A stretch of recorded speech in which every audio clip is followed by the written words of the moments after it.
Hola y bienvenidos una noche más a este rincón de historias para dormir. Hoy nos sumergimos en el corazón del peligro, donde John Ferrier y su hija desafían una amenaza silenciosa que crece día tras día. En un mundo gobernado por sombras y señales misteriosas, ¿será posible escapar cuando los enemigos no dejan huellas? Acomódate, cierra los ojos y déjate llevar. 4. La huida. A la mañana siguiente, después de su entrevista con el profeta de los mormones, acudió John Ferrier a Salt Lake City, donde, tras ponerse en contacto con un conocido que había de seguir el camino de Nevada, entregó el recado para Jefferson Hope.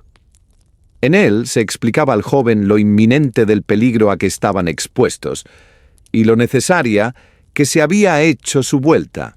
Cumplidas estas diligencias, pareció sosegarse el anciano y, ya de mejor talante, volvió a su casa. Cerca de la granja, observó con sorpresa que a cada uno de los machones laterales de la portalada había atado un caballo. La sorpresa fue en aumento cuando al entrar en su casa se echó a la cara dos jóvenes, cómodamente instalados en el salón.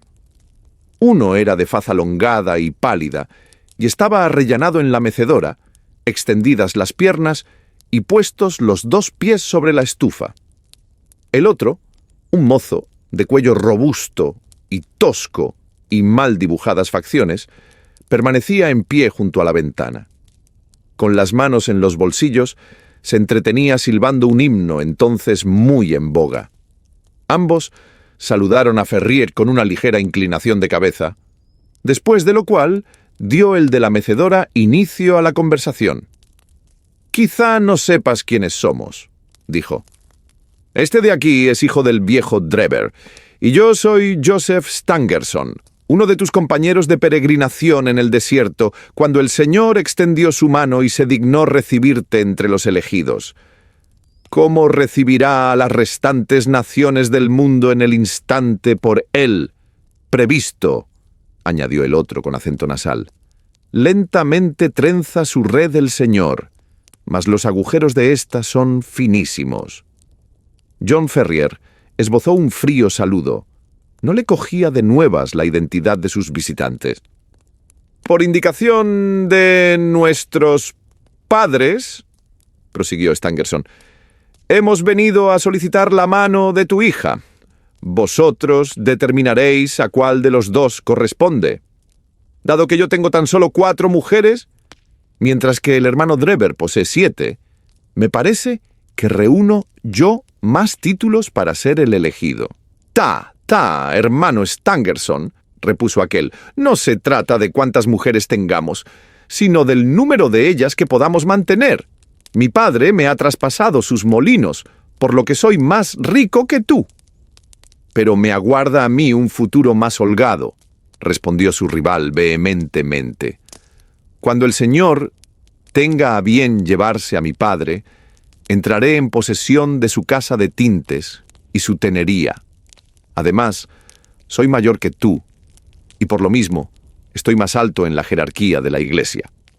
«A la chica toca decir la última palabra», replicó el joven Drever mientras sonreía a la propia imagen reflejada en el vidrio de la ventana. «Que sea ella quien decida». Durante todo el diálogo, había permanecido John Ferrier en el umbral, dándose a los demonios y casi tentado a descargar su fusta sobre las espaldas de los visitantes. «Un momento», dijo al fin, acercándose a ellos. «Cuando mi hija os convoque, podréis venir. Pero hasta entonces no quiero ver vuestras caras por aquí». Los dos jóvenes mormones le dirigieron una mirada de estupefacción.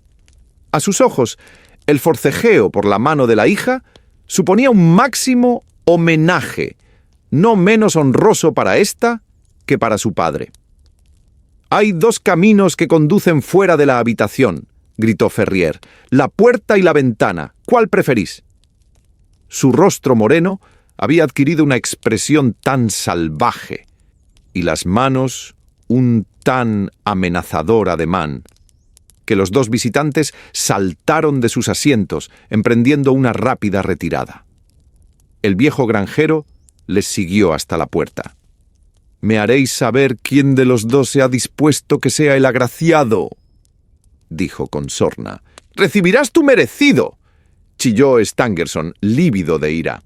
«Has desafiado al profeta y al consejo de los cuatro. Materia tienes de arrepentimiento para el resto de tus días.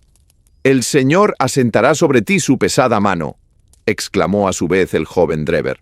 «Por él serás fulminado. Si ha de ser así, comencemos ya», dijo Ferrier furioso, y se hubiera precipitado escaleras arriba en busca de su escopeta a no sujetarlo Lucy por un brazo para impedir los efectos de su furia.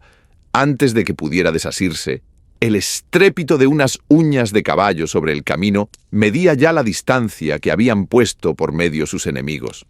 «¡Mequetrefes hipócritas!», exclamó, enjugándose el sudor de la frente. «Prefiero verte en la tumba, niña, antes que esposa de cualquiera de ellos». «Yo también, padre», repuso ella vehementemente. «Pero Jefferson estará pronto de vuelta con nosotros». «Sí, poco ha de tardar. Cuanto menos mejor, pues no sabemos qué otras sorpresas nos aguardan». Era llegado, en verdad, el momento de que alguien acudiera, con su consejo y ayuda, en auxilio del tenaz anciano y su hija adoptiva. Hasta entonces, no se había dado aún en la colonia un caso parejo de insubordinación y desobediencia a la autoridad de los ancianos. Si las desviaciones menores eran castigadas tan severamente, ¿cuál no sería el destino de este empecatado rebelde? Ferrier conocía que su riqueza y posición no lo eximían del castigo. Otros, no menos ricos y conocidos que él, habían desaparecido de la faz de la tierra, revertiendo sus propiedades a manos de la Iglesia. Aunque valeroso, no acertaba a reprimir un sentimiento de pánico ante el peligro impreciso y fantasmal que le amenazaba. A todo mal conocido se sentía capaz de hacer frente con pulso firme, pero la incertidumbre presente encerraba algo de terroríficamente paralizador. Recató aún así su miedo a la hija, afectando echar a barato lo acontecido, lo que no fue obstáculo, sin embargo, para que ella, con la sagacidad que infunde el amor, percibiera claramente la preocupación de que era presa el anciano. Suponía éste que mediante una señal u otra le haría Young patente el disgusto hacia su conducta, y no andaba errado, aunque el anuncio llegó de forma inesperada. A la mañana siguiente, al despertarse, encontró para su sorpresa un pequeño rectángulo de papel prendido a la colcha, a la altura del pecho, y en él, escritas con letra enérgica y desmañada, estas palabras: 29 días restan para que te enmiendes, y entonces, ese vago peligro que parecía insinuarse tras los puntos suspensivos era mucho más temible que cualquier amenaza concreta. Que el mensaje hubiera podido llegar a la habitación sumió a John Ferrier en una casi dolorosa perplejidad, ya que los sirvientes dormían en un pabellón separado de la casa, y las puertas y ventanas de ésta habían sido cerradas a cal y canto. Se deshizo del papel y ocultó lo ocurrido a su hija, aunque el incidente no pudo por menos de producirle una mortal angustia. Esos 29 días representaban sin duda lo sobrante del mes concedido por Young. ¿Qué valían la fuerza o el coraje contra un enemigo dotado de tan misteriosas facultades? La mano que había prendido el alfiler hubiese podido empujarlo hasta el centro de su corazón, sin que él llegara nunca a conocer la identidad de quien le causaba la muerte. Mayor fue aún su conmoción a la mañana siguiente. Se había sentado para tomar el desayuno cuando Lucy dejó escapar un gesto de sorpresa al tiempo que señalaba el techo de la habitación. En su mitad, en torpes caracteres, se leía, escrito probablemente con la negra punta de un tizón, el número 28. Nada significaba esta cifra para la hija, y Ferrier prefirió no sacarla de su ignorancia. Aquella noche, armado de una escopeta, montó guardia alrededor de la casa. No vio ni oyó cosa alguna, y sin embargo, al clarear, los largos trazos del número 27 cruzaban la hoja exterior de la puerta principal. De esta guisa fueron transcurriendo los días. Tan inevitablemente como sucede a la noche la luz de la mañana, mantenían sus invisibles enemigos la cuenta del menguante mes de gracia, expuesta siempre en algún lugar manifiesto. Ora aparecía el número fatal sobre una pared, ora en el suelo. Más tarde, quizá, en un pequeño rótulo pegado al cancel del jardín o a la baranda. Pese a su permanente actitud de vigilancia, no pudo descubrir John Ferrier de dónde procedían estas advertencias diarias. Un horror rayano con la superstición llegó a poseerlo a la vista de cualquiera de ellas. Crispado y rendido, sus ojos adquirieron la expresión turbia de una fiera acorralada. Todas sus esperanzas, su única esperanza, se cifraba en el retorno del joven cazador de Nevada. Los 20 días de franquía se redujeron a 15, estos a 10, y no daba aún señales de sí el ausente. Paso a paso fue aproximándose el temido término sin que llegaran noticias de fuera. Cada vez que un jinete rompía el silencio con el estrépito de su caballo a lo largo del camino o incitaba a un carretero a su recua, el viejo granjero se precipitaba hacia la puerta, creyendo ya llegado a su auxiliador.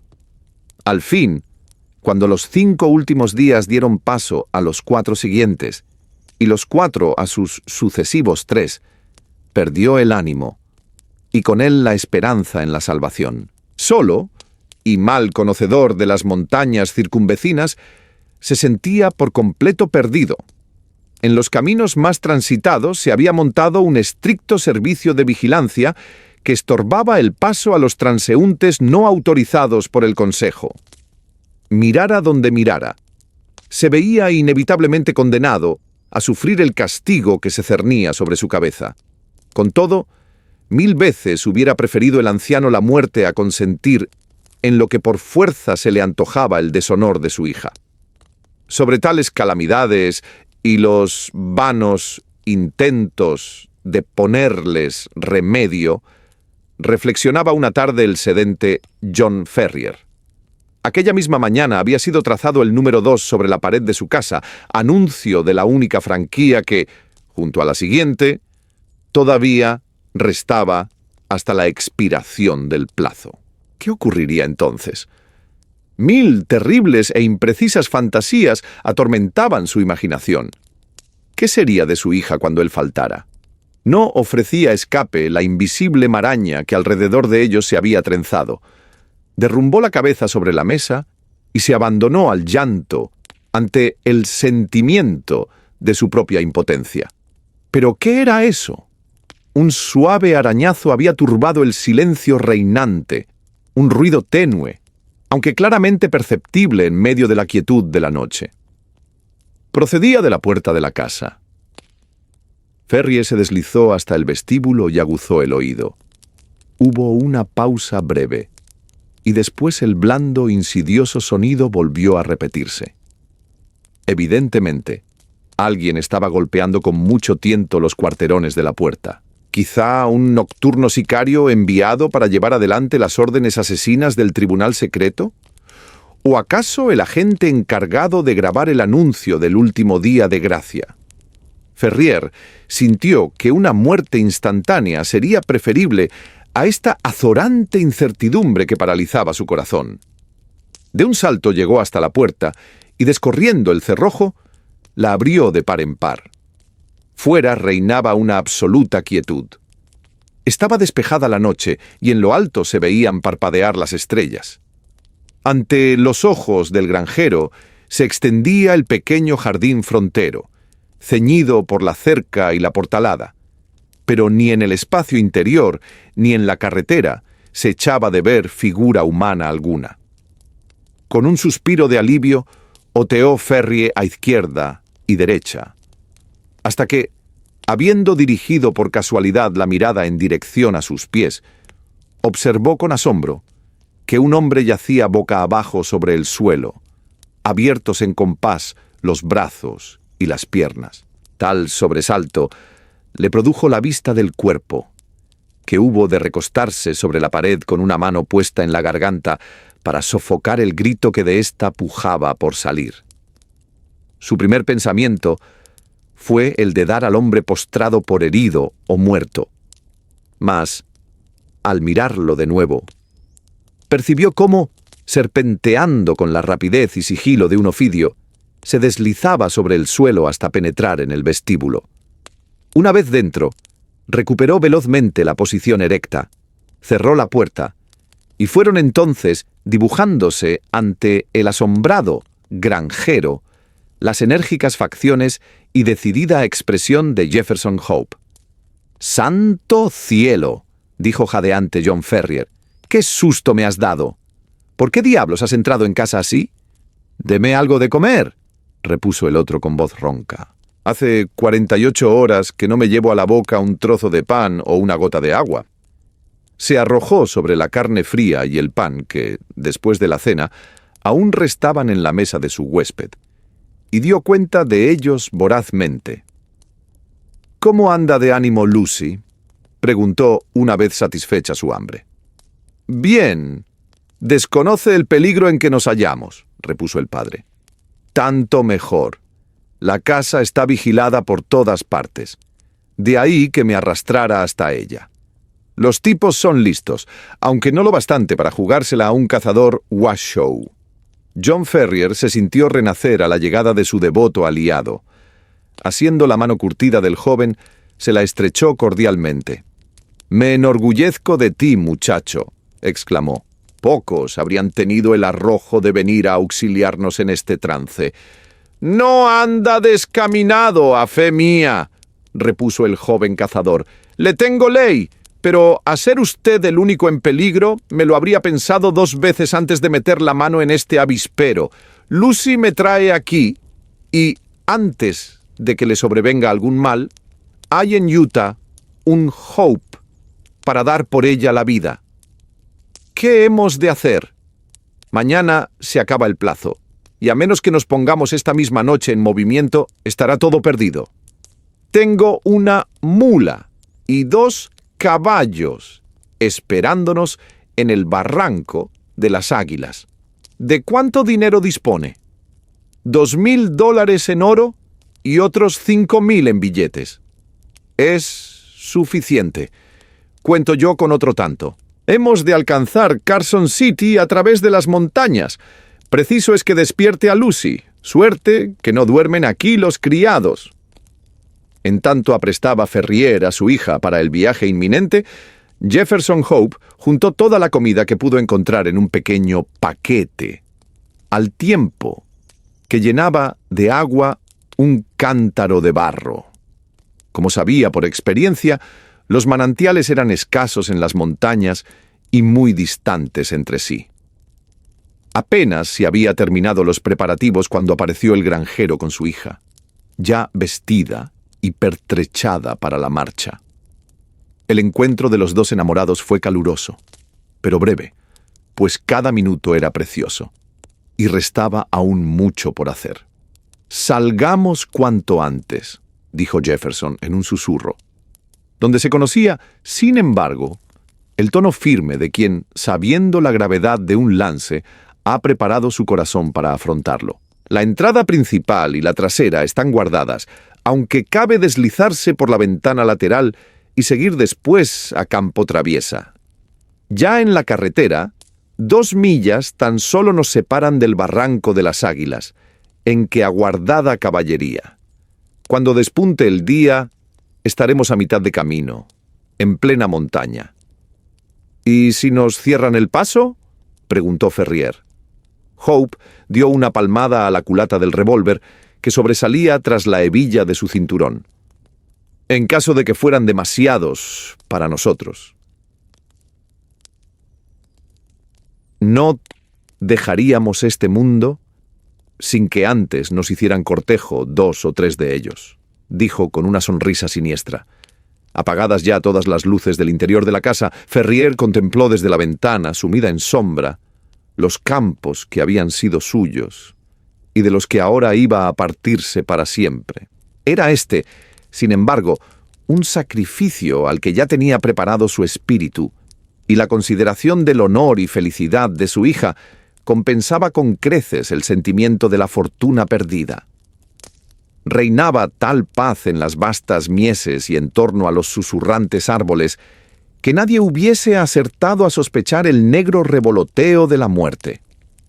Sin embargo, la palidez de rostro y rígida expresión del joven cazador indicaban a las claras que en su trayecto hasta la casa no habían sido pocos los signos fatales por él advertidos. John Ferrier llevaba consigo el talego con el oro y los billetes, Jefferson Hope, las escasas provisiones y el agua, mientras Lucy, en un pequeño atadijo, había hecho acopio de algunas de sus prendas más queridas. Tras abrir la ventana con todo el cuidado que las circunstancias exigían, aguardaron a que una nube ocultara la faz de la luna, aprovechando ese instante para descolgarse, uno a uno, al diminuto jardín. Con el aliento retenido y rasantes al suelo, ganaron al poco el seto limítrofe, de cuyo abrigo no se separó la comitiva hasta llegar a un vano abierto a los campos cultivados. Apenas lo habían alcanzado cuando el joven retuvo a sus acompañantes empujándoles de nuevo hacia la sombra, en la que permanecieron temblorosos y en silencio. Por ventura, la vida en las praderas había dotado a Jefferson Hope de un oído de lince. Un segundo después de su repliegue, rasgó el aire el melancólico y casi inmediato aullido de un búho, contestado al punto por otro idéntico, pocos pasos más allá. En ese instante emergió del vano la silueta fantasmal de un hombre. Repitió éste la lastimera señal, y a su conjunto salió de la sombra una segunda figura humana. «Mañana a medianoche», dijo el primero, quien parecía ser, de los dos, el investido de mayor autoridad.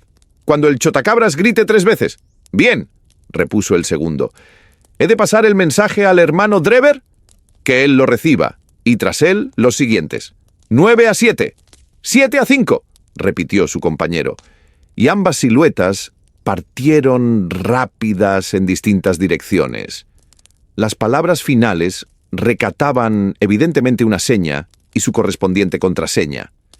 Apenas desvanecidos en la distancia los pasos de los conspiradores, Jefferson Hope se puso en pie y, después de aprestar a sus compañeros a través del vano, inició una rápida marcha por mitad de las mieses, sosteniendo y casi llevando en vilo a la joven cada vez que ésta sentía flaquear sus fuerzas. «¡Deprisa, deprisa!», jadeaba de cuando en cuando. «Estamos cruzando la línea de centinelas. Todo depende de la velocidad a que avancemos. ¡Deprisa, digo!». Ya en la carretera cubrieron terreno con mayor presteza. Solo una vez se cruzaron con otro caminante, mas tuvieron ocasión de deslizarse a un campo vecino y pasar así inadvertidos. Antes de alcanzar la ciudad, el cazador enfiló un sendero lateral y accidentado que conducía a las montañas. El desigual perfil de los picos rocosos se insinuó de pronto en la noche. El angosto desfiladero que entre ellos se abría no era otro que el barranco de las Águilas, donde permanecían a la espera los caballos.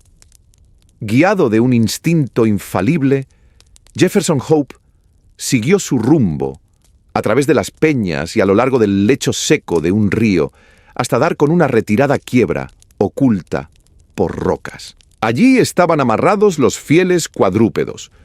La muchacha fue instalada sobre la mula, y el viejo Ferrier montó con el talego en uno de los caballos mientras Jefferson Hope guiaba al restante por el difícil y escabroso camino.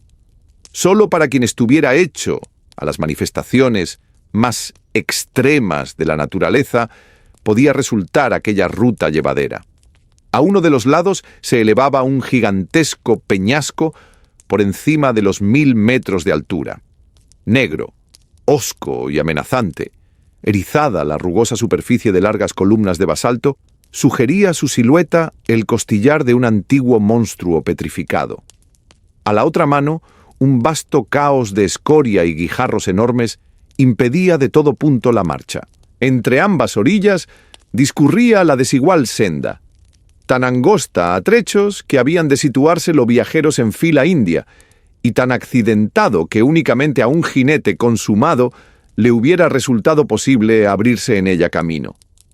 Sin embargo, pese a todas las fatigas, estaban alegres los fugitivos, ya que a cada paso que daban era mayor la distancia entre ellos y el despotismo terrible de que venían huyendo. Pronto se les hizo manifiesto, con todo, que aún permanecían bajo la jurisdicción de los santos.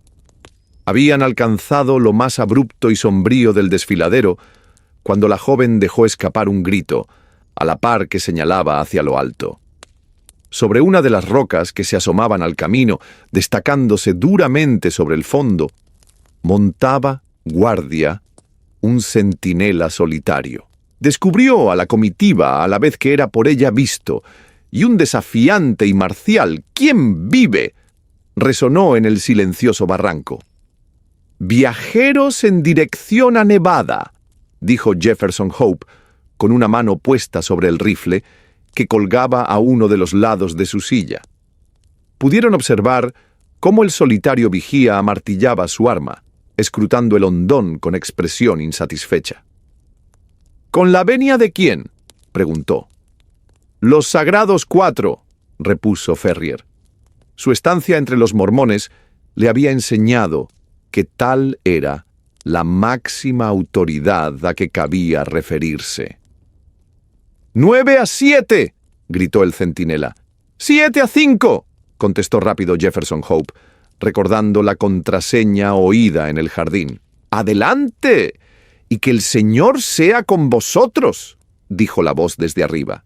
Más allá de este enclave se ensanchaba la ruta y los caballos pudieron iniciar un ligero trote. Mirando hacia atrás, alcanzaron a ver al centinela apoyado sobre su fusil, señal de que habían dejado a sus espaldas la posición última de los elegidos y que cabalgaban ya por tierras de libertad. 5. Los Ángeles Vengadores. Durante toda la noche trazaron su camino a través de desfiladeros intrincados y de senderos irregulares, sembrados de rocas. Varias veces perdieron el rumbo y otras tantas el íntimo conocimiento que Hope tenía de las montañas les permitió recuperarlo. Al rayar el alba, un escenario de maravillosa aunque agreste belleza se ofreció a sus ojos. Cerrando el contorno todo del espacio se elevaban los altos picos coronados de nieve, cabalgados los unos sobre los otros en actitud de vigías que escrutan el horizonte.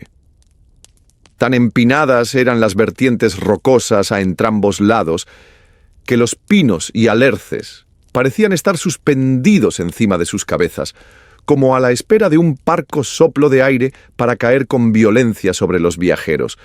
Y no era la sensación meramente ilusoria, pues se hallaba aquella hoya pelada salpicada en toda su extensión por peñas y árboles que hasta allí habían llegado de semejante manera. Justo a su paso, una gran roca se precipitó de lo alto con un estrépito sordo, que despertó ecos en las cañadas silenciosas, e imprimió a los cansinos caballos un galope alocado. Conforme el sol se levantaba lentamente sobre la línea de oriente, las cimas de las grandes montañas fue ron encendiéndose una tras otra, al igual que los faroles de una verbena, hasta quedar todas rutilantes y arreboladas. El espectáculo magnífico alegró los corazones de los tres fugitivos y les infundió nuevos ánimos. Detuvieron la marcha junto a un torrente que con ímpetu surgía de un barranco y abrevaron a los caballos mientras daban rápida cuenta de su desayuno. Lucy y su padre habrían prolongado con gusto ese tiempo de tregua, pero Jefferson Hope se mostró inflexible. «Ya estarán sobre nuestra pista», dijo. «Todo depende de nuestra velocidad. Una vez salvos en Carson, podremos descansar el resto de nuestras vidas. Durante el día entero, se abrieron camino a través de los desfiladeros, habiéndose distanciado al atardecer, según sus cálculos, más de 30 millas de sus enemigos.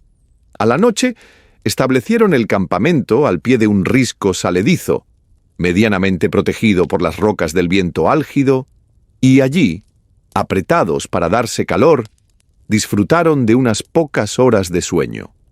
Antes de romper el día, sin embargo, ya estaban en pie, prosiguiendo viaje.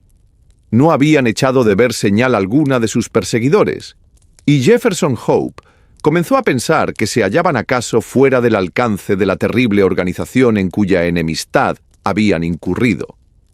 Ignoraba aún cuán lejos podía llegar su garra de hierro, y qué presta estaba ésta a abatirse sobre ellos y aplastarlos. Hacia la mitad del segundo día de fuga, su escaso lote de provisiones comenzó a agotarse. No inquietó ello, sin embargo, en demasía al cazador, pues abundaban las piezas por aquellos parajes, y no una, sino muchas veces, se había visto en la precisión de recurrir a su rifle para satisfacer las necesidades elementales de la vida. Tras elegir un rincón abrigado, juntó unas cuantas ramas secas y produjo una brillante hoguera, en la que pudieran encontrar algún confortamiento sus amigos. Se encontraban a casi 5.000 pies de altura, y el aire era helado y cortante. Después de atar los caballos y despedirse de Lucy, se echó el rifle sobre la espalda y salió en busca de lo que la suerte quisiera dispensarle. Volviendo la cabeza atrás, vio al anciano y a la joven acurrucados junto al brillante fuego, con las 3 caballerías recortándose inmóviles sobre el fondo.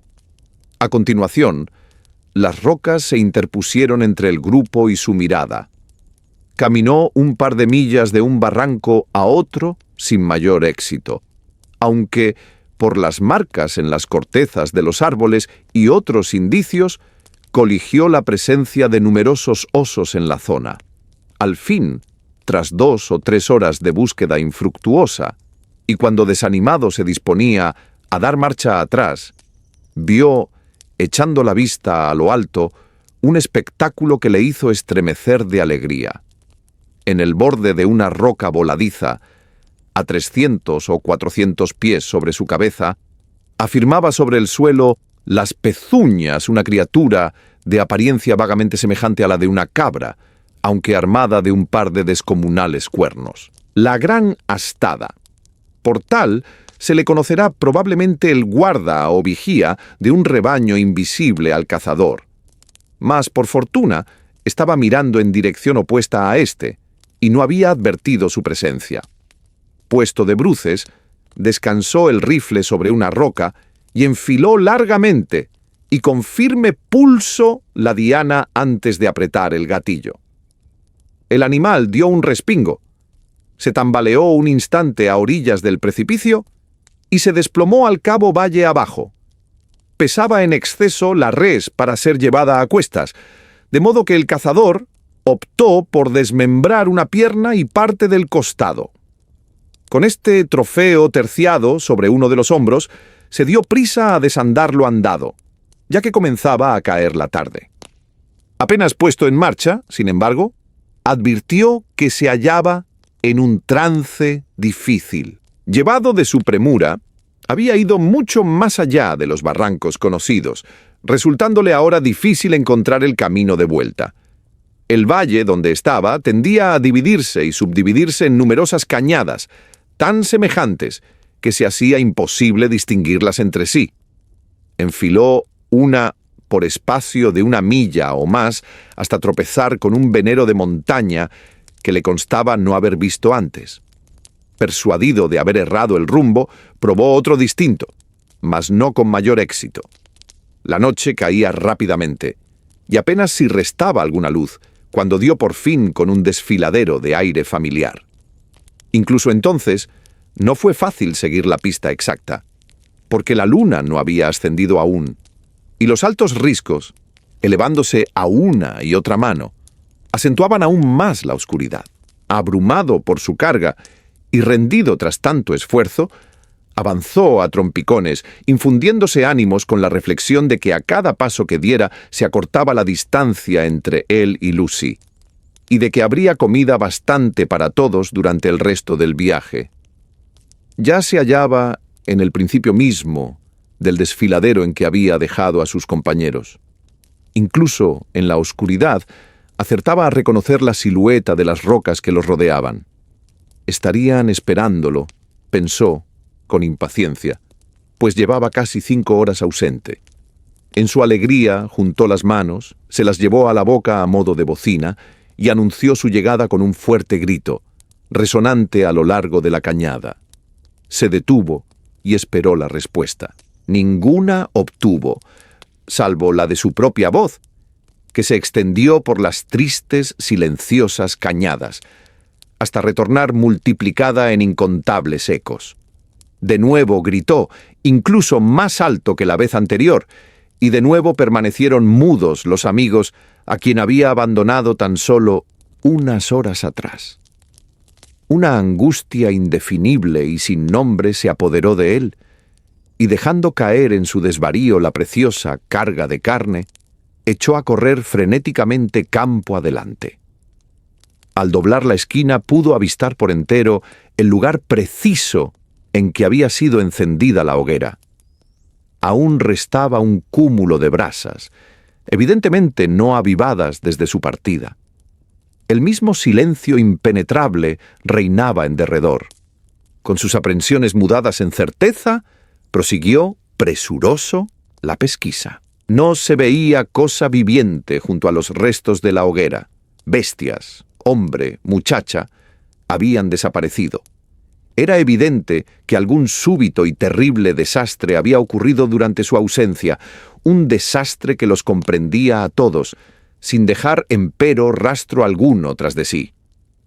Atónito y como aturdido por el suceso, Jefferson Hope sintió que le daba vueltas la cabeza y hubo de apoyarse en su rifle para no perder el equilibrio. Sin embargo, era en esencia hombre de acción, y se recobró pronto de su temporal estado de impotencia. Tomando un leño medio carbonizado de la ya lánguida hoguera, lo atizó de un soplido hasta producir en él una llama, y alumbrándose con su ayuda, procedió al examen del pequeño campamento. La tierra estaba toda hollada por pezuñas de caballo, señal de que una cuadrilla de jinetes había alcanzado a los fugitivos. La dirección de las improntas indicaba asimismo que la partida había dirigido de nuevo sus pasos hacia Salt Lake City. ¿Quizá con sus 2 compañeros? Estaba próximo Jefferson Hope a dar por buena esta conjetura, cuando sus ojos cayeron sobre un objeto que hizo vibrar hasta en lo más recóndito todos los nervios de su cuerpo. Cerca, hacia uno de los límites del campamento, se elevaba un montecillo de tierra rojiza que a buen seguro no había estado allí antes. No podía ser sino una fosa recién excavada. Al aproximarse, el joven cazador distinguió el perfil de una estaca hincada en el suelo, con un papel sujeto a su extremo ahorquillado. En él se leían estas breves, aunque elocuentes palabras: John Ferrier, vecino de Salt Lake City. Murió el 4 de agosto de 1860. El valeroso anciano, al que había dejado de ver apenas unas horas antes, estaba ya en el otro mundo, y este era todo su epitafio. Desolado, Jefferson Hope miró en derredor, por si hubiera una segunda tumba, mas no vio traza de ninguna.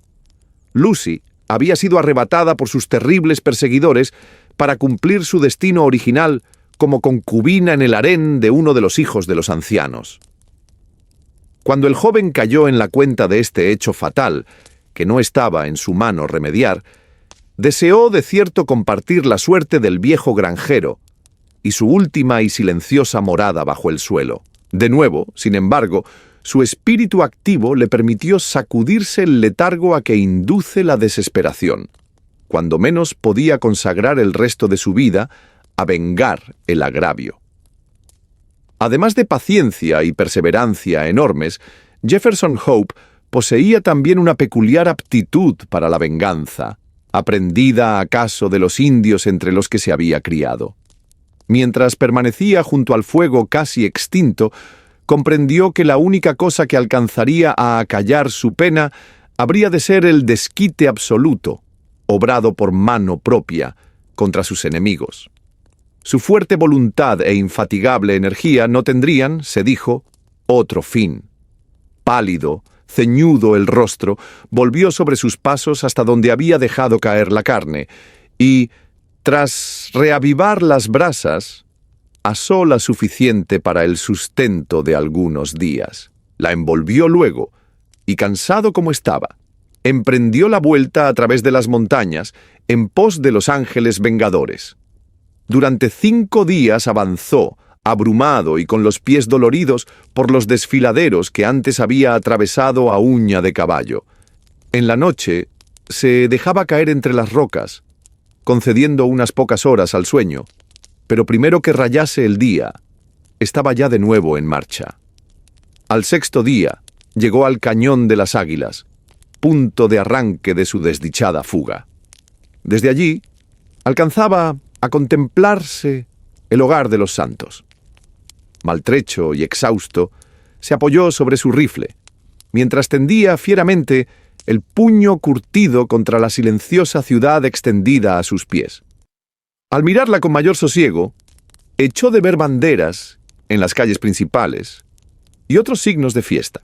Estaba aún preguntándose a qué se debería aquello, cuando atrajo su atención un batir de cascos contra el suelo, seguido por la aparición de un jinete que venía de camino.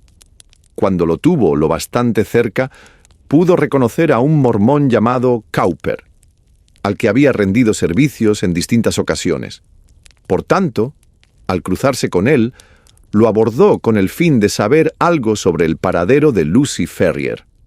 «Soy Jefferson Hope», dijo. «¿No me reconoce?» El mormón le dirigió una mirada de no disimulado asombro. Resultaba, de hecho, difícil advertir en aquel caminante harapiento y desgreñado, de cara horriblemente pálida y de ojos feroces y desorbitados, al apuesto y joven cazador de otras veces. Satisfecho, sin embargo, sobre este punto, el hombre mudó la sorpresa en consternación. «Es locura que venga por aquí», exclamó. «Por solo dirigirle la palabra, peligra ya mi vida. Está usted proscrito a causa de su participación en la fuga de los Ferrier. No temo a los 4 santos ni a su mandamiento», dijo Hope vehementemente. «Algo tiene que haber llegado a sus oídos, Cowper. Le conjuro por lo que más quiera para que dé contestación a unas pocas preguntas. Siempre fuimos amigos. Por Dios, no rehúya responderme». «¿De qué se trata?», inquirió nervioso el mormón. «Sea rápido. Hasta las rocas tienen oídos, y los árboles ojos». «¿Qué ha sido de Lucy Ferrier? Fue dada ayer por esposa al joven Drever». «¡Ánimo, hombre, ánimo!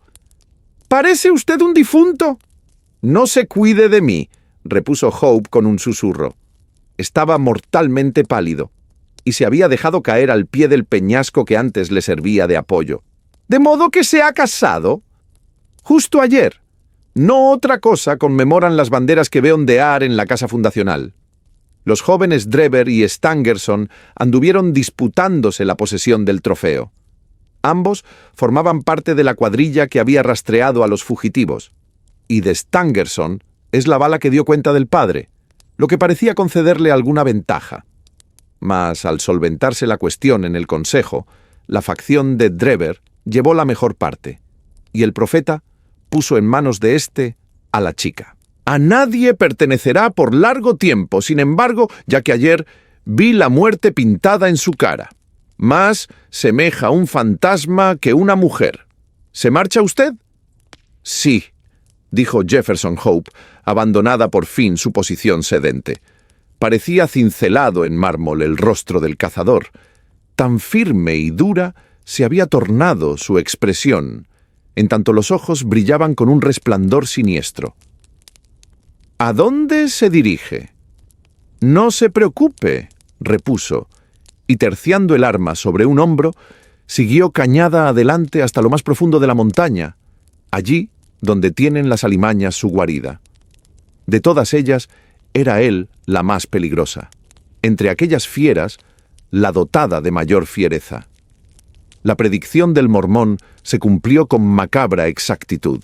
Bien impresionada por la aparatosa muerte de su padre, bien a resultas del odioso matrimonio a que se había visto forzada, la pobre Lucy no volvió a levantar cabeza, falleciendo al cabo tras un mes de creciente languidez. Su estúpido marido, que la había desposado sobre todo porque apetecía la fortuna de John Ferrier, no mostró gran aflicción por la pérdida, pero sus otras mujeres lloraron a la difunta y velaron su cuerpo la noche anterior al sepelio, según es costumbre entre los mormones. Estaban agrupadas al alba en derredor del ataúd cuando, para su inexpresable sorpresa y terror, la puerta se abrió violentamente y un hombre de aspecto salvaje, curtido por la intemperie y cubierto de harapos, penetró en la habitación. Sin decir palabra o dirigir una sola mirada a las mujeres encogidas de espanto, se dirigió a la silenciosa y pálida figura que antes había contenido el alma pura de Lucy Ferrier. Inclinándose sobre ella, apretó reverentemente los labios contra la fría frente, tras de lo cual, levantando la mano inerte, tomó de uno de sus dedos el anillo de desposada. «¡No la enterrarán con esto!», gritó con fiereza, y antes de que nadie pudiera dar la señal de alarma, desapareció escaleras abajo. Tan peregrino y breve fue el episodio que los testigos habrían hallado difícil concederle crédito o persuadir de su veracidad a un tercero, a no ser por el hecho indudable de que el anillo que distinguía a la difunta como novia había desaparecido.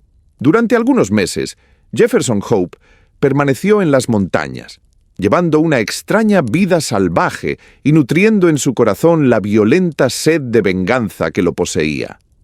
En la ciudad se referían historias sobre una fantástica figura que merodeaba por los alrededores y que tenía su morada en las solitarias cañadas montañosas. En cierta ocasión, una bala atravesó silbando la ventana de Stangerson y fue a estamparse contra la pared a menos de 1 metro del mormón. Otra vez, cuando pasaba Drever, junto a un crestón, se precipitó sobre él una gran peña que le hubiera causado muerte terrible a no tener la presteza de arrojarse de bruces hacia un lado. Los 2 jóvenes mormones descubrieron pronto la causa de estos atentados contra sus vidas y encabezaron varias expediciones por las montañas con el propósito de capturar o dar muerte a su enemigo, siempre sin éxito. Entonces decidieron no salir nunca solos o después de anochecido, y pusieron guardia a sus casas. Transcurrido un tiempo, ya no le fue necesario mantener estas medidas, pues había desaparecido todo rastro de su oponente, en el que terminaron por creer acallado el deseo de venganza. Por lo contrario, éste, si cabe, se adueñaba cada vez más del cazador. Su espíritu estaba formado de una materia dura e inflexible, habiendo hecho hasta tal punto presa en él la idea dominante del desquite, que apenas quedaba espacio para otros sentimientos. Aún así era aquel hombre, sobre todas las cosas, práctico. Comprendió pronto que ni siquiera su constitución de hierro podría resistir la presión constante a que la estaba sometiendo. La intemperie y la falta de alimentación adecuada principiaban a obrar su efecto. Caso de que muriese como un perro en aquellas montañas, ¿qué sería de su venganza? Y había de morir de cierto si persistía en el empeño. Sintió que estaba jugando las cartas de sus enemigos, de modo que, muy a su pesar, volvió a las viejas minas de Nevada, con ánimo de reponer allí su salud y reunir dinero bastante a proseguir sin privaciones su proyecto. No entraba en sus propósitos estar ausente arriba de 1 año, mas una combinación de circunstancias imprevistas le retuvo en las minas cerca de 5. Al cabo de estos, sin embargo, el recuerdo del agravio y su afán justiciero no eran menos agudos que en la noche memorable transcurrida junto a la tumba de John Ferrier. Disfrazado y bajo nombre supuesto, retornó a Salt Lake City, menos atento a su vida que a la obtención de la necesaria justicia. Un trance adverso le aguardaba en la ciudad. Se había producido pocos meses antes un cisma en el pueblo elegido, tras la rebelión contra los ancianos de algunos jóvenes miembros que, separados del cuerpo de la Iglesia, habían dejado Utah para convertirse en gentiles. Drever y Stangerson se contaban entre estos, y nadie conocía su paradero. Corría la especie de que el primero, por haber alcanzado a convertir parte de sus bienes en dinero, seguía siendo hombre acaudalado, mientras su compañero Stangerson nutría el número de los relativamente pobres. Sobre su destino actual, nadie poseía, sin embargo, la menor noticia. Muchos hombres, por grande que fuera el deseo de venganza, habrían cejado en su propósito ante tamañas dificultades, pero Jefferson Hope no desfalleció un solo instante. Con sus escasos bienes de fortuna y ayudándose con tal o cual modesto empleo, viajó de una ciudad a otra de los Estados Unidos en busca de sus enemigos. Fue cediendo cada año lugar al siguiente, y se entreveró su negra cabellera de hebras blancas, mas no cesó aquel sabueso humano en su pesquisa, atento todo al objeto que daba sentido a su vida. Al fin, obtuvo tanto ahínco su recompensa. Bastó la rápida visión de un rostro al otro lado de una ventana para confirmarle que Cleveland, en Ohio, constituía a la sazón el refugio de sus dos perseguidos. Nuestro hombre retornó a su pobre alojamiento con un plan de venganza concebido en todos sus detalles. El azar quiso, sin embargo, que Drever, sentado junto a la ventana, reconociera al vagabundo, en cuyos ojos leyó una determinación homicida. Acudió presuroso a un juez de paz, acompañado por Stangerson, que se había convertido en su secretario, y explicó el peligro en que se hallaban sus vidas, amenazadas, según dijo, por el odio y los celos de un antiguo rival. Aquella misma tarde, Jefferson Hope fue detenido, y no pudiendo pagar la fianza, hubo de permanecer en prisión varias semanas. Cuando al fin recobró la libertad, halló desierta la casa de Drever, quien, junto a su secretario, había emigrado a Europa. Otra vez, había sido burlado el vengador, y de nuevo su odio intenso lo indujo a proseguir la caza. Andaba escaso de fondos, sin embargo, y durante un tiempo tuvo que volver al trabajo, ahorrando hasta el último dólar para el viaje inminente. Al cabo, rehechos sus medios de vida, partió para Europa, y allí, de ciudad en ciudad, siguió la pista de sus enemigos, oficiando en toda suerte de ocupaciones serviles, sin dar nunca alcance a su presa. Llegado a San Petersburgo, resultó que aquellos habían partido a París, y una vez allí, se encontró con que acababan de salir para Copenhague. A la capital danesa arribó de nuevo con unos días de retraso, ya que habían tomado el camino de Londres, donde logró, al fin, atraparlos. Para lo que sigue, será mejor confiar en el relato del propio cazador, tal como se halla puntualmente registrado en el Diario del Dr. Watson, al que debemos ya inestimables servicios. 6. Continuación de las memorias de John Watson, doctor en medicina. La furiosa resistencia del prisionero no encerraba al parecer encono alguno hacia nosotros, ya que al verse por fin reducido, sonrió de manera afable, a la par que expresaba la esperanza de no haber lastimado a nadie en la refriega. «Supongo que van a llevarme ustedes a la comisaría», dijo a Sherlock Holmes. «Tengo el coche a la puerta. Si me desatan las piernas, iré caminando. Peso ahora considerablemente más que antes». Gregson y Lestrade intercambiaron una mirada. como si se les antojara la propuesta un tanto extemporánea. Pero Holmes, cogiendo sin más la palabra al prisionero, aflojó la toalla que habíamos enlazado a sus tobillos. Se puso aquel en pie y estiró las piernas, casi dudoso por las trazas de que las tuviera otra vez libres. Recuerdo que pensé, según estaba ahí delante de mí, haber visto en muy pocas ocasiones hombre tan fuertemente constituido. Su rostro moreno, tostado por el sol, traslucía una determinación y energía no menos formidables que su aspecto físico.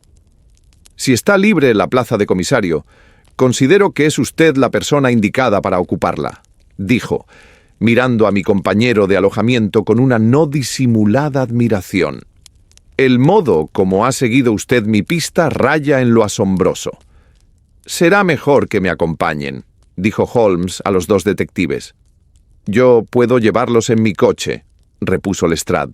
Bien, que Gregson suba con nosotros a la cabina. Y usted también, doctor. Se ha tomado con interés el caso y puede sumarse a la comitiva. Acepté de buen grado, y todos juntos bajamos a la calle.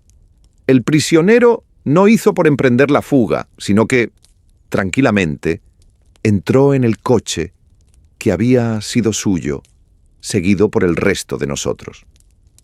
Lestrade se aupó al pescante, arreó al caballo y en muy breve tiempo nos condujo a puerto.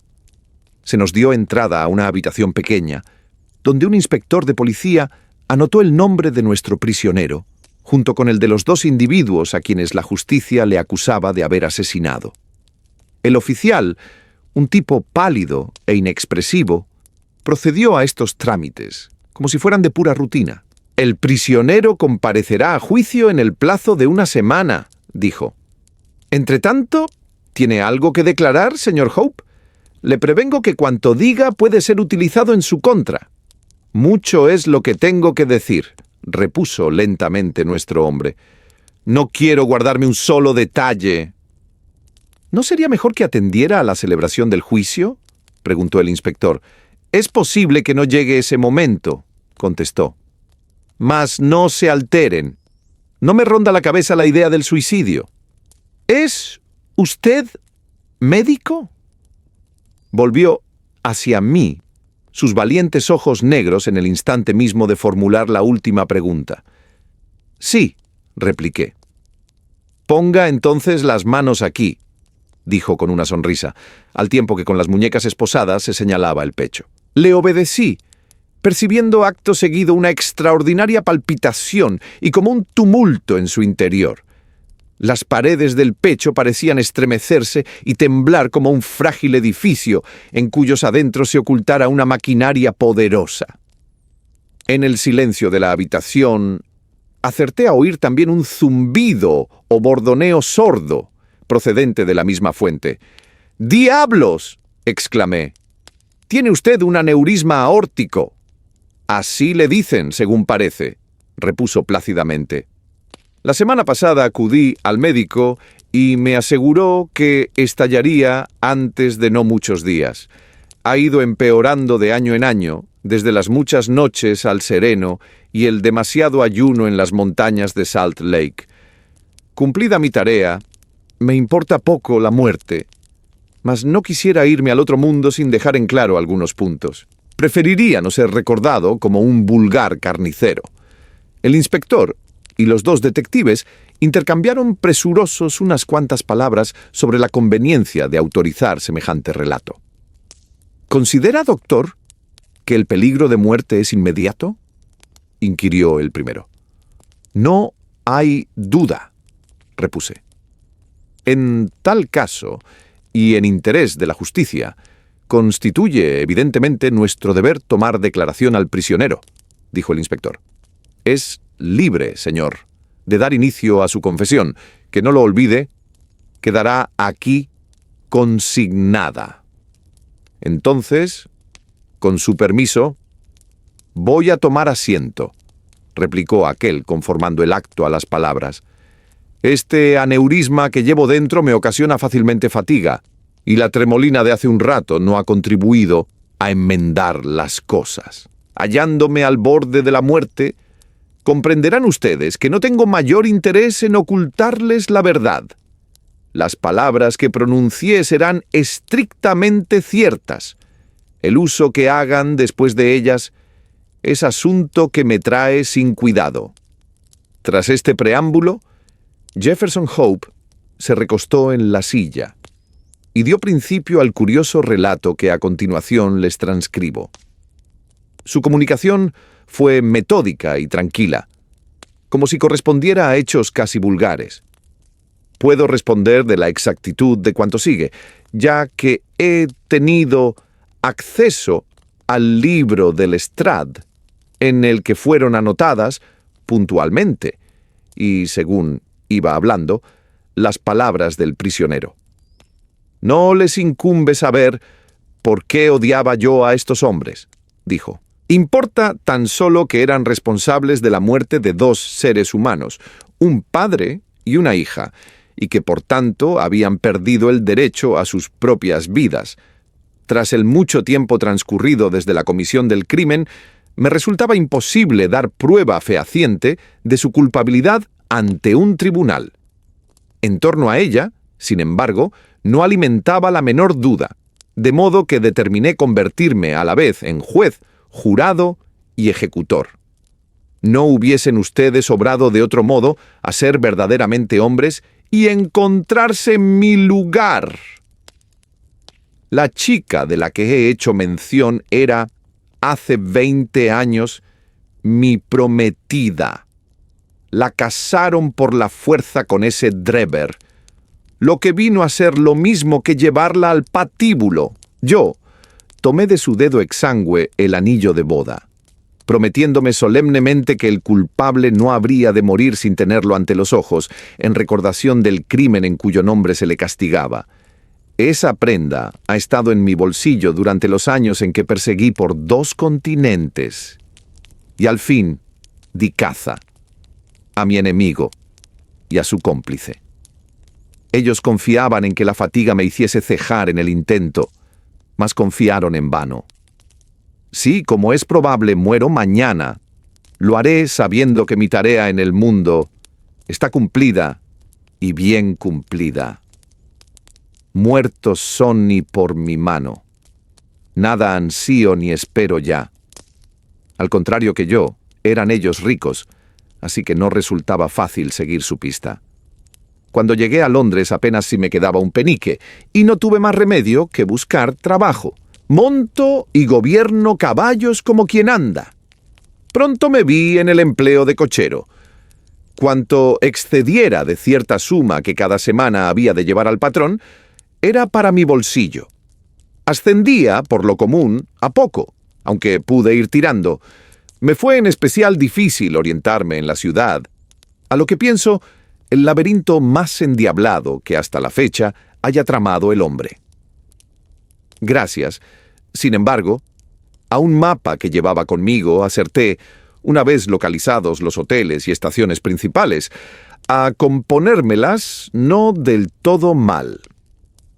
Pasó cierto tiempo antes de que averiguase el domicilio de los 2 caballeros de mis entretelas, mas no descansé hasta dar con ellos. Se alojaban en una pensión de Camberwell, al otro lado del río. Supe entonces que los tenía a mi merced. Me había dejado crecer la barba, lo que me tornaba irreconocible. Proyectaba seguir sus pasos en espera del momento propicio. No estaba dispuesto a dejarlos escapar de nuevo. Poco faltó, sin embargo, para que lo hicieran. Se encontraran donde se encontrasen, andaba yo pisándoles los talones. A veces les seguía en mi coche, otras a pie, aunque prefería lo primero, porque entonces no podían separarse de mí. De ahí resultó que solo cobrara las carretas a primera hora de la mañana o a última de la noche, principiando a endeudarme con mi patrón. Me tenía a ellos sin cuidado, mientras pudiera echarles el guante a mis enemigos. Eran estos muy astutos, sin embargo. Debieron sospechar que acaso alguien seguía su rastro, ya que nunca salían solos o después de anochecido. Durante 2 semanas no los perdí de vista, y en ningún instante se separó el uno del otro. Drever andaba la mitad del tiempo borracho, pero Stangerson no se permitía un segundo de descuido. Los vigilaba de claro en claro y de turbio en turbio, sin encontrar sombra siquiera de una oportunidad. No incurría, aún así, en el desaliento, pues una voz interior me decía que había llegado mi hora. Solo tenía un cuidado: que me estallara esta cosa que llevo dentro del pecho demasiado pronto, impidiéndome dar remate a mi tarea. Al fin, una tarde en la que llevaba ya varias veces recorrida en mi coche Torquay Terrace, tal nombre distinguía a la calle de la pensión donde se alojaban, observé que un vehículo hacía alto justo delante de su puerta. Sacaron de la casa algunos bultos, y poco después, Drever y Stangerson, que habían aparecido tras ellos, partieron en el carruaje. Incité a mi caballo y no los perdí de vista, aunque me inquietaba la idea de que fueran a cambiar otra vez de residencia. Se apearon en Euston Station, y yo confié mi montura a un niño mientras los seguía hasta los andenes. Oí que preguntaban por el tren de Liverpool y también la contestación del vigilante, quien les explicó que ya estaba en camino y que habían de aguardar una hora hasta el siguiente. La noticia pareció alterar grandemente a Stangerson y producir cierta complacencia en Drever. Me arrimé a ellos lo bastante para escuchar cada una de las palabras que a la sazón se intercambiaban. Drever dijo que le aguardaba un pequeño negocio y que si el otro tenía a bien esperarle, se reuniría con él a no mucho tardar. Su compañero no se mostró conforme y recordó su acuerdo de permanecer juntos. Drever repuso que el asunto era delicado y que debía tratarlo él solo. No pude oír la réplica de Stangerson, mas Drever prorrumpió en improperios, diciendo al otro que no era al cabo sino un sirviente a sueldo, sin títulos para ordenarle esto o lo de más allá. Entonces prefirió ceder el secretario, tras de lo cual quedó convencido que Drever se reuniría con Stangerson en el Hotel Halliday Private, caso de que llegase a perder el último tren. El primero aseguró que estaría de vuelta en los andenes antes de las 11 y abandonó la estación. La ocasión que tanto tiempo había aguardado parecía ponerse por fin al alcance de la mano. Tenía a mis enemigos en mi poder.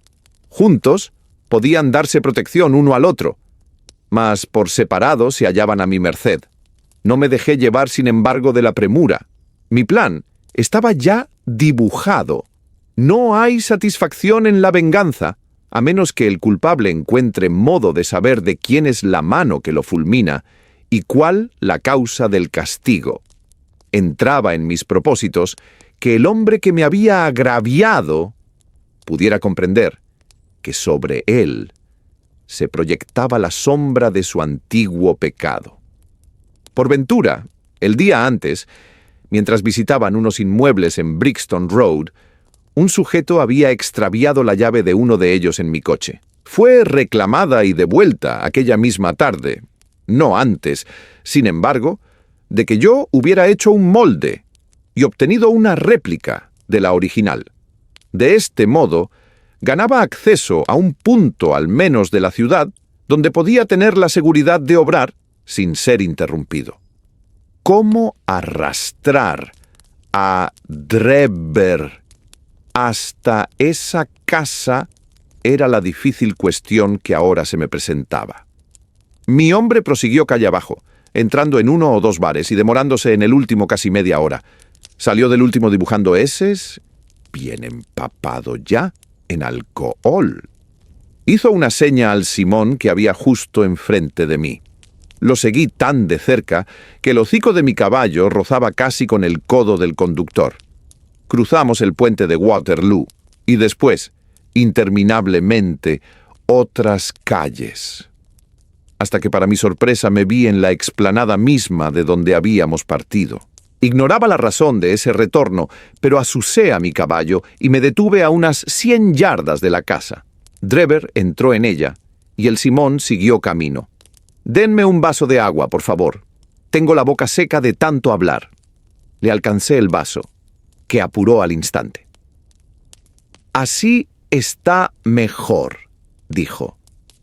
Bien, llevaba haciendo guardia un cuarto de hora, aproximadamente, cuando de pronto me llegó de la casa un ruido de gente enzarzada en una pelea.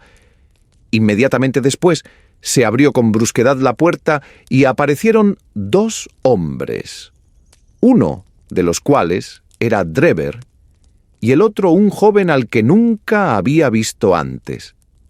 Este tipo tenía sujeto a Drever por el cuello de la chaqueta, y cuando llegaron al pie de la escalera, le dio un empujón y una patada, después que lo hizo trastabillar hasta el centro de la calle.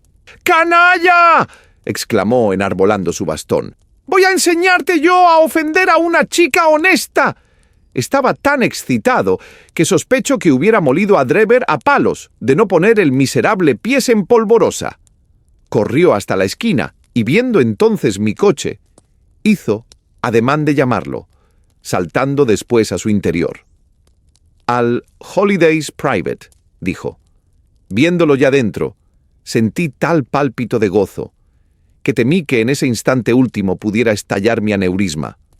Apuré la calle con lentitud, mientras reflexionaba sobre el curso a seguir.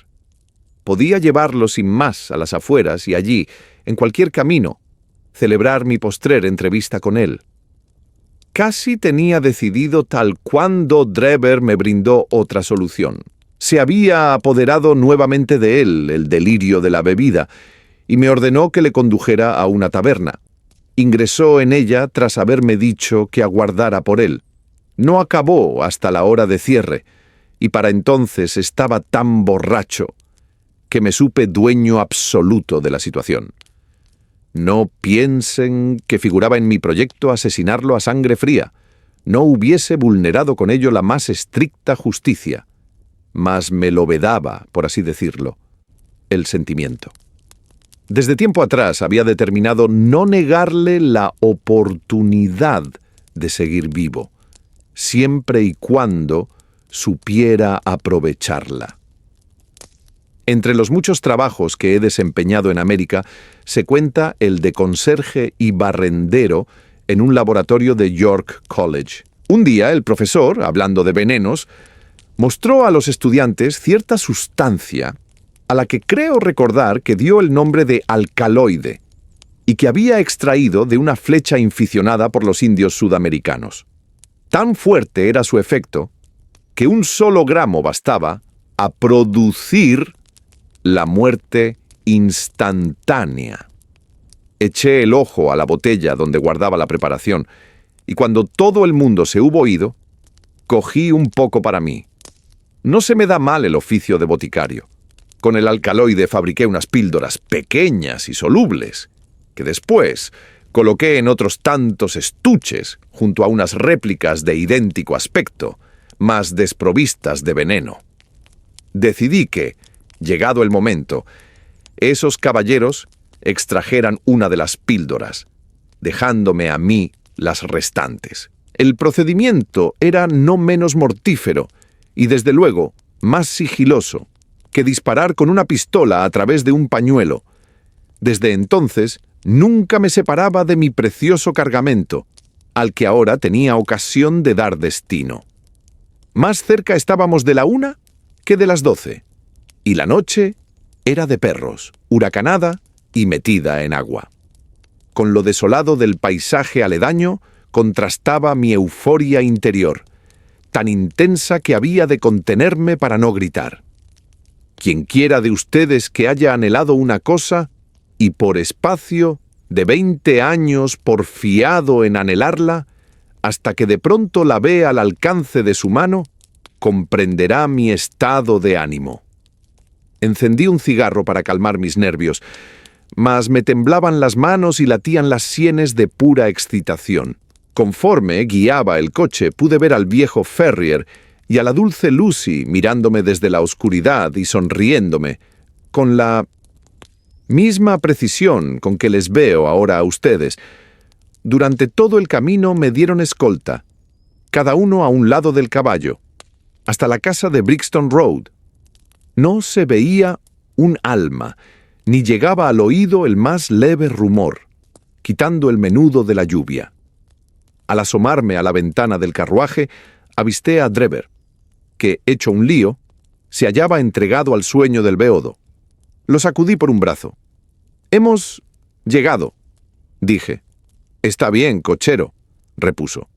Supongo que se imaginaba en el hotel cuya dirección me había dado, porque descendió dócilmente y me siguió a través del jardín.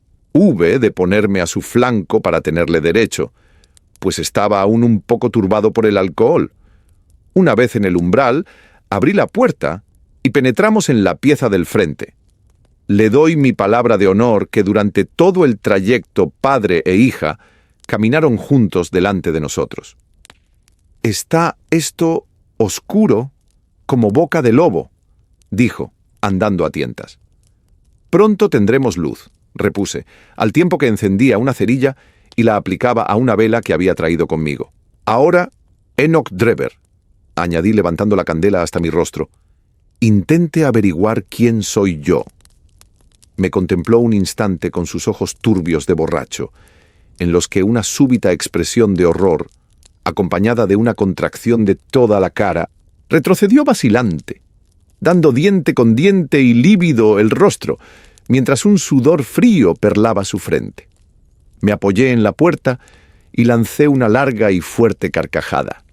Siempre había sabido que la venganza sería dulce, aunque no todo lo maravillosa que ahora me parecía. «Miserable», dije. «He estado siguiendo tu pista desde Salt Lake City hasta San Petersburgo, sin conseguir apresarte. Por fin han llegado tus correrías a término, porque esta será para ti o para mí la última noche». Reculó aún más ante semejantes palabras, y pude adivinar, por la expresión de su cara, que me creía loco. De hecho, lo fui un instante. El pulso me latía en las sienes como a redobles de tambor, y creo que habría sufrido un colapso, a no ser porque la sangre, manando de la nariz, me trajo momentáneo alivio. «¿Qué piensas de Lucy Ferrier ahora?», grité, cerrando la puerta con llave y agitando ésta ante sus ojos. «El castigo se ha hecho esperar, pero ya se cierne sobre ti». Vi temblar sus labios cobardes. Habría suplicado por su vida, de no saber lo inútil. «¿Va a asesinarme?», balbució. «¿Asesinarte?», repuse. ¿Se asesina acaso a un perro rabioso? ¿Te preocupó semejante cosa cuando separaste a mi pobre Lucy de su padre recién muerto para llevarla a tu maldito y repugnante harén? No fui yo autor de esa muerte», gritó. «Pero sí partiste por medio un corazón inocente», dije, mostrándole la caja de las pastillas. «Que el Señor emita su fallo. Toma una y trágala. En una habita la muerte, en otra la salvación. Para mí será la que tú dejes. Veremos si existe justicia en el mundo o si gobierna a éste el azar». Cayó de hinojos pidiendo a gritos perdón, mas yo desenvainé mi cuchillo y lo allegué a su garganta hasta que me hubo obedecido. Tragué entonces la otra píldora y durante un minuto o más estuvimos mirándonos en silencio, a la espera de cómo se repartía la suerte. ¿Podré olvidar alguna vez la expresión de su rostro cuando, tras las primeras convulsiones, supo que el veneno obraba ya en su organismo? Reí al verlo, mientras sostenía a la altura de sus ojos el anillo de compromiso de Lucy. Fue breve el episodio, ya que el alcaloide actúa con rapidez.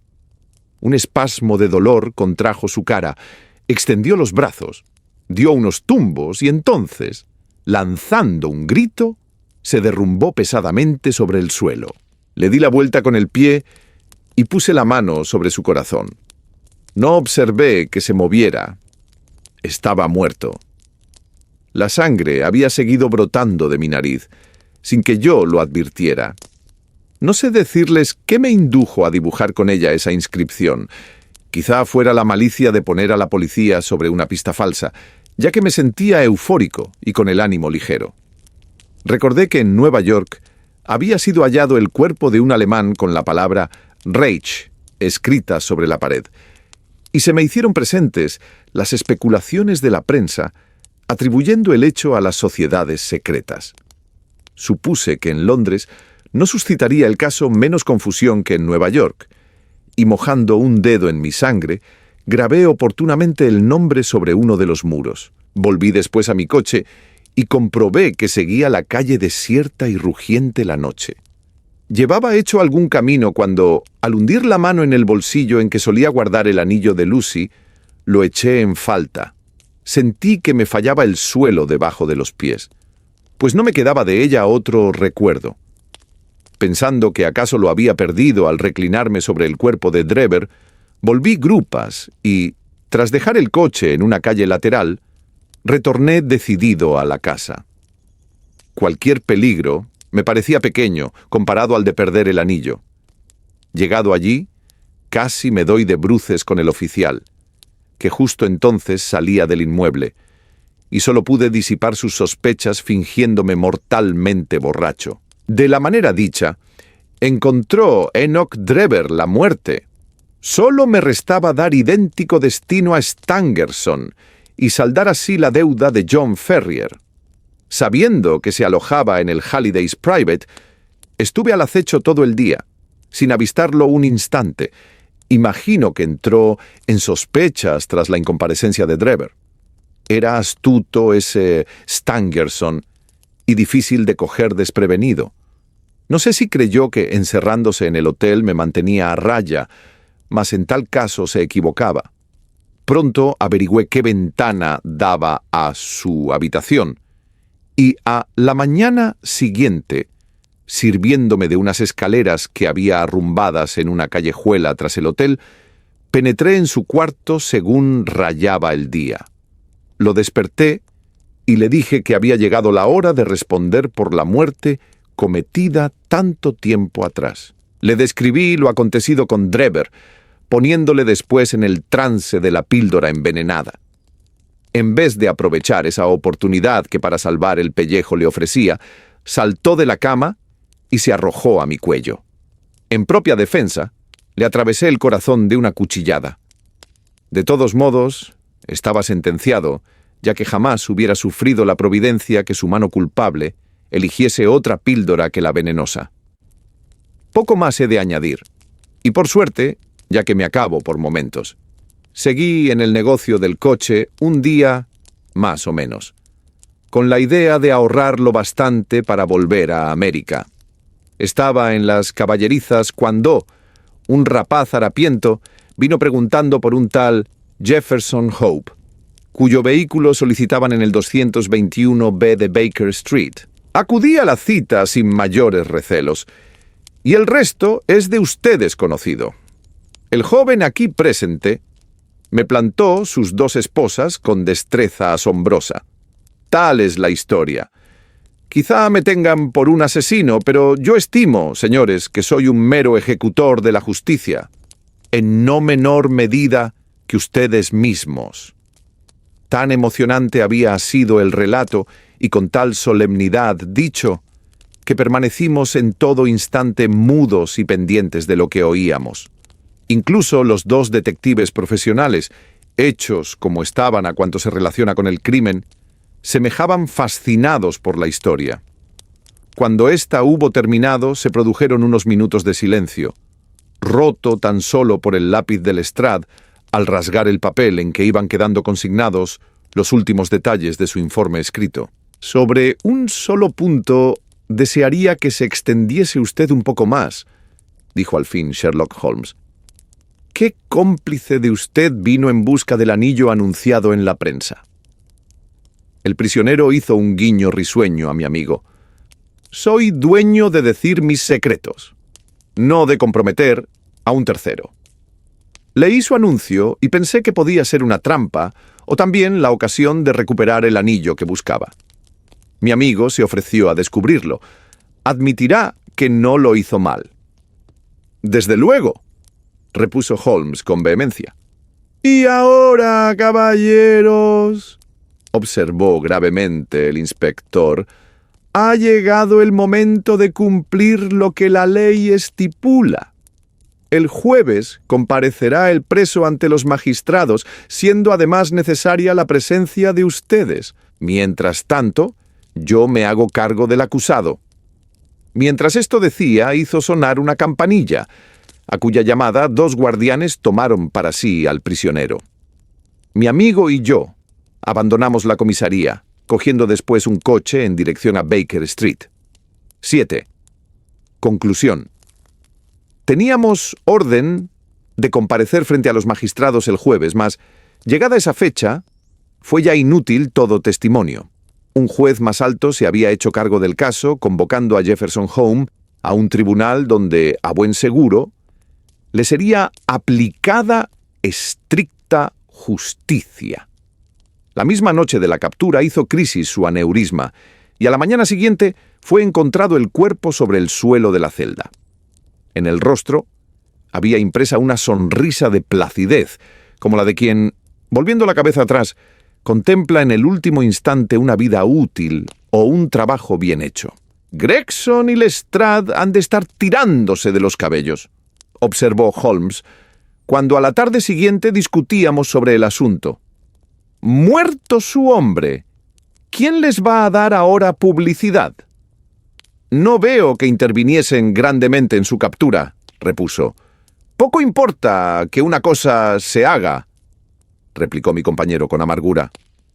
«La cuestión está en hacer creer a la gente que la cosa se ha hecho. Mas vaya lo uno por lo otro», añadió poco después, ya de mejor humor.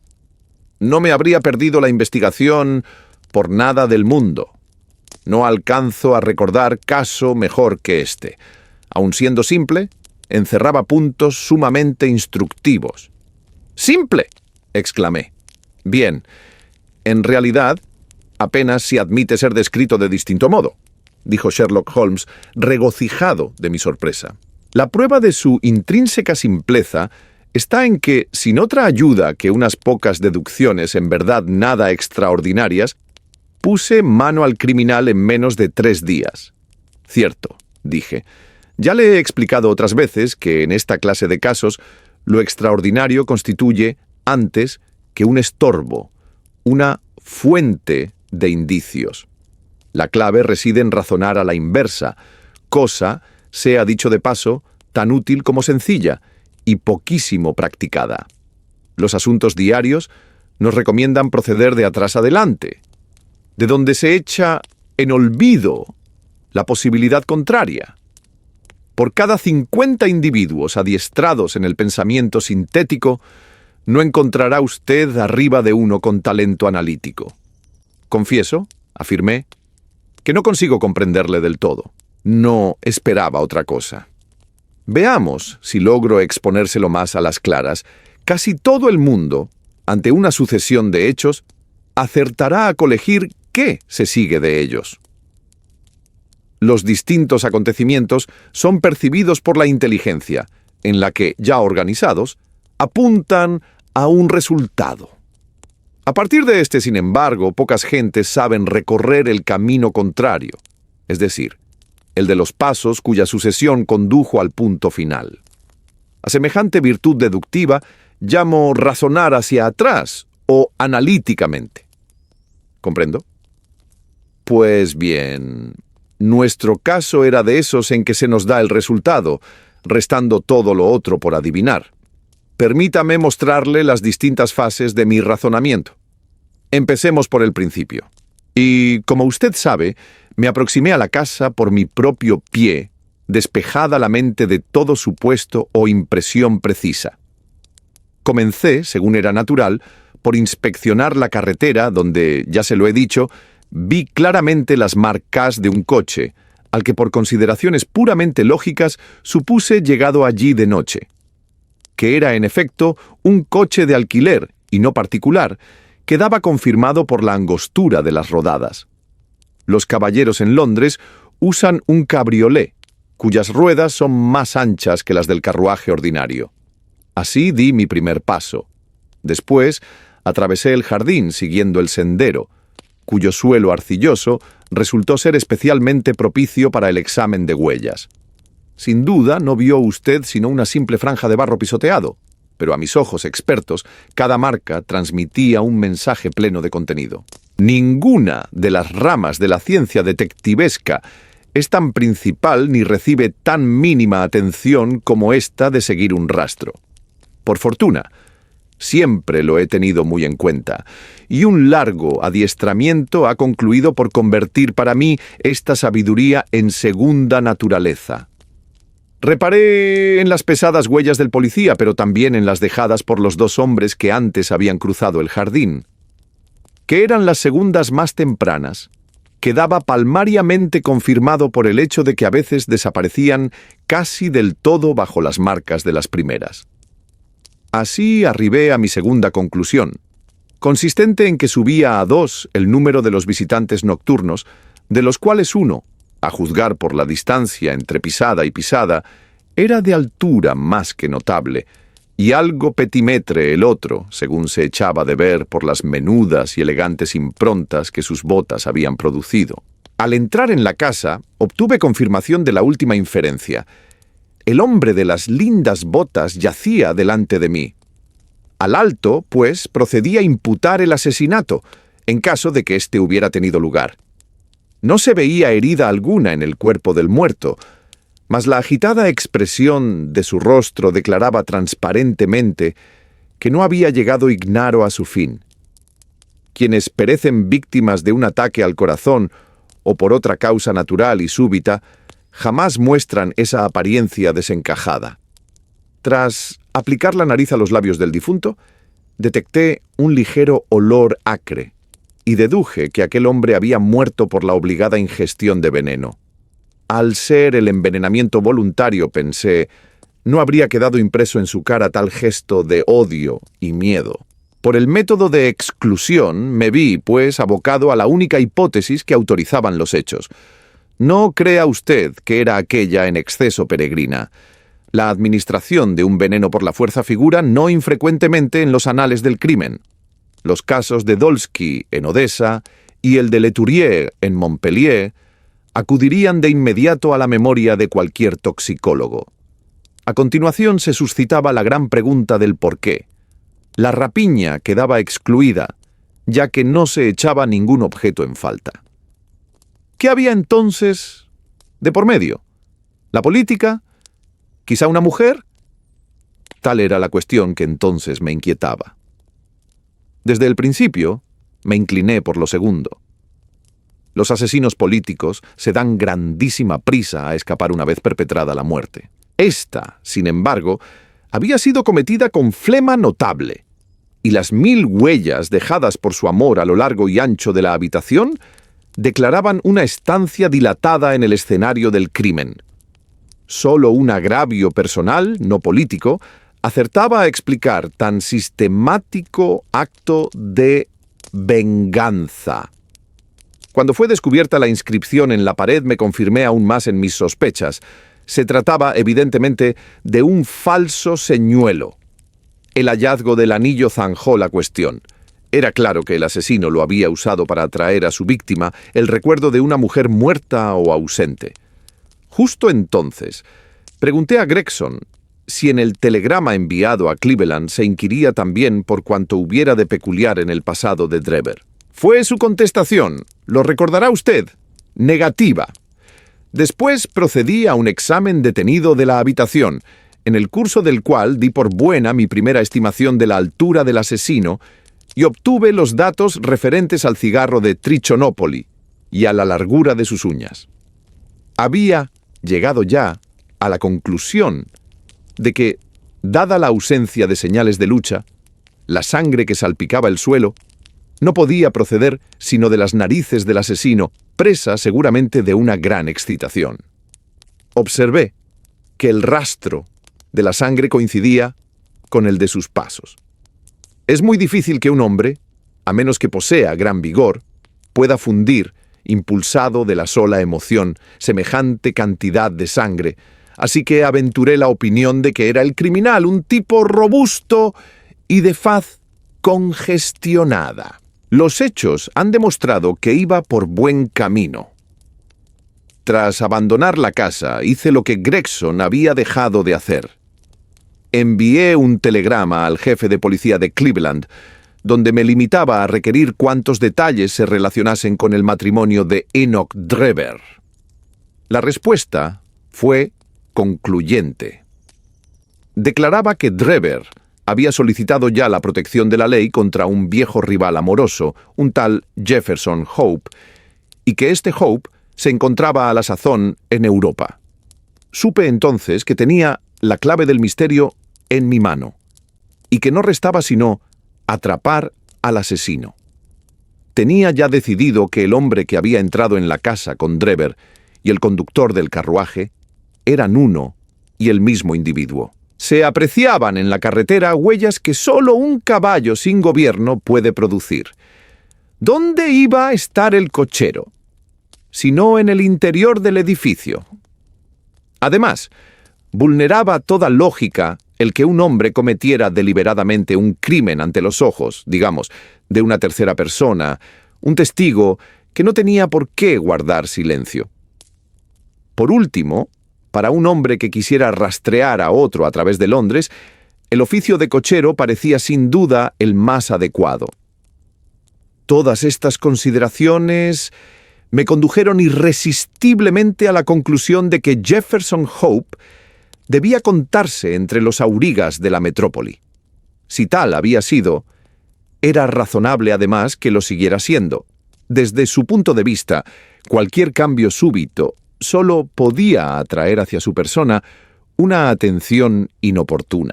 Probablemente, durante cierto tiempo al menos, persistiría en su oficio de cochero.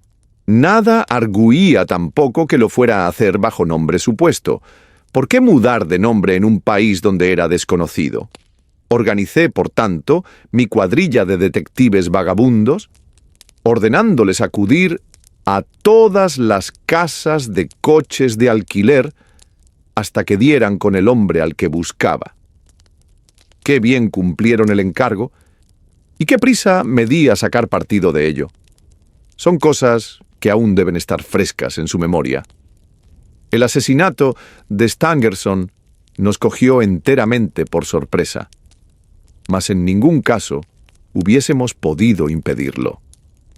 Gracias a él, ya lo sabe, me hice con las píldoras, cuya existencia había previamente conjeturado. Vea cómo se ordena toda la peripecia según una cadena de secuencias lógicas en las que no existe un solo punto débil o de quiebra.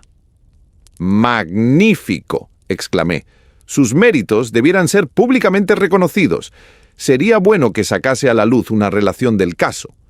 Si no lo hace usted, lo haré yo. Haga, doctor, lo que le venga en gana, repuso. Y ahora, eche una mirada a esto, agregó, entregándome un periódico. Era el Eco del día, y el párrafo sobre el que llamaba mi atención aludía al caso de autos. El público, rezaba, se ha perdido un sabrosísimo caso con la súbita muerte de un tal Hope, autor presunto del asesinato del señor Enoch Drever y Joseph Stangerson. Aunque quizás sea demasiado tarde para alcanzar un conocimiento preciso de lo acontecido, se nos asegura de fuente fiable que el crimen fue efecto de un antiguo y romántico pleito, al que no son ajenos ni el mormonismo ni el amor. Parece que las dos víctimas habían pertenecido de jóvenes a los santos del último día, procediendo también Hope, el prisionero fallecido de Salt Lake City.